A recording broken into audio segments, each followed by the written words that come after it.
Give me 2 seconds. I thought we were working. Sawmill blades. If you, Thad just sharpened another one, so he took this one off. It's dull, so he's really good at sharpening, as we mentioned. But one thing you can't do is fold one up. Can you? Nope. So how do you fold up a saw blade without killing yourself?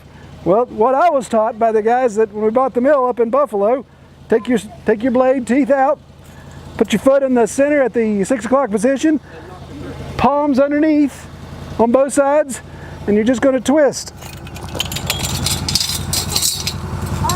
And there you go. Now it's rolled up and won't take up as much room. Now unroll it. Oh, I just throw it to unroll it. That's why they won't cut.